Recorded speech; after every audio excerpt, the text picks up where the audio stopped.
Assalamualaikum warahmatullahi wabarakatuh. Perkenalkan, nama saya Nisa Fitriana dengan nomor NIM 2014-018.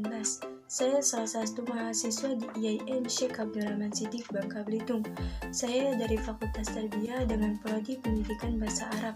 Baiklah, di sini saya akan menyelesaikan tugas Pancasila yang telah diberikan oleh dosen pengampu saya, yaitu Bapak Gustin MPD. Baiklah, yang pertama saya akan menjelaskan tentang peran Pancasila bagi masyarakat Indonesia generasi milenial terhadap sistem demokrasi masa kini. Pancasila adalah dasar negara, ideologi bangsa, serta pandangan hidup bangsa yang terkandung di dalamnya nilai-nilai dasar, nilai instrumental, serta nilai praksis. Selain itu juga, Pancasila sebagai ideologi terbuka yang seharusnya memiliki dua dimensi nilai, yaitu nilai aktual dan nilai ideal. Namun, nilai-nilai itu kondisinya dipengaruhi oleh nilai-nilai yang telah dibawa dampak globalisasi sekarang ini, sehingga berdampak terjadinya pergeseran peradaban dan akan membawa perubahan pemaknaan. Pancasila pada masa Orde Baru sudah mulai runtuh hingga saat ini, yang dimana sudah dianggap sebelah mata oleh masyarakat.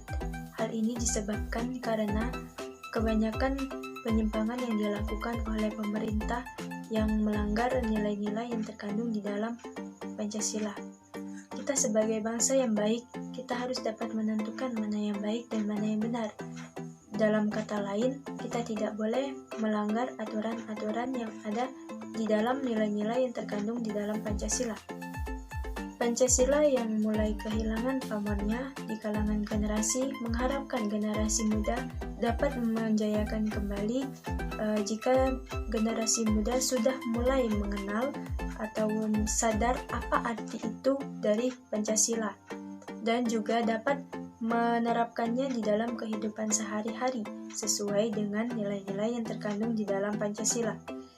Semangat nasionalisme dan patriotisme di kalangan generasi muda juga sudah menurun.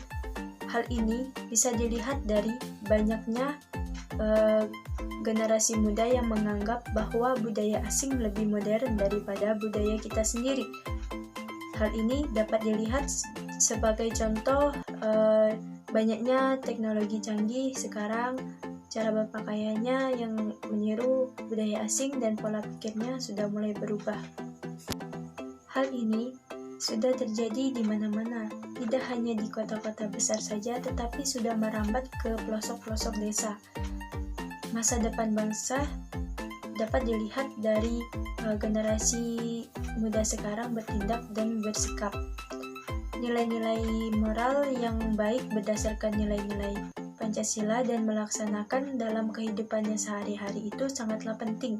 Rasa nasionalisme yang harus ditumbuhkan oleh generasi muda sekarang bukan rasa nasionalisme yang sempit, tetapi rasa nasionalisme yang menjunjung tinggi bangsa dan negara, dan juga bahkan masih bisa menghargai bangsa dan negara yang lainnya. Pancasila sangatlah berperan besar dalam menumbuhkan rasa nasionalisme dan patriotisme di kalangan generasi muda sekarang ini. Apapun langkah tindakannya yang dilakukan harus selalu didasari dengan nilai-nilai yang terkandung di dalam Pancasila. Oleh karena itu, bangsa Indonesia masih diperlukan meningkatkan rasa nasionalisme dan cinta tanah air, karena rasa nasionalisme dan cinta tanah air itu sangat diperlukan untuk masa depan bangsa Indonesia yang lebih baik. Baiklah, hanya itu saja yang dapat saya jelaskan di tugas pertama saya. Di sini saya akan melanjutkan tugas kedua saya, yaitu tentang kondisi partai politik dan pemilu masa kini dan masa yang akan datang. Sebuah negara demokratis membutuhkan adanya partai politik dan pemilu atau pemilihan umum. Keberadaan partai politik penting karena demokrasi mensyaratkan wewenang warga negara untuk memerintah dan menjadi bagian dari hak warga negara berpartisipasi menentukan kebijakan publik dan pemimpin. Perkembangan partai politik sekarang ini kuranglah responsif terhadap masyarakat dan konstituen partainya. yang disebabkan karena partai-partai di Indonesia secara drastis mengurangi muatan ideologis mereka dalam rangka untuk meraih sebanyak mungkin jumlah pemilih. Partai politik di Indonesia mengalami perkembangan mengidentikan diri sebagai catch-all party, sehingga pembentukan dan pemeliharaan konsisten melalui ikatan ideologis tidak lagi menjadi agenda kerja partai.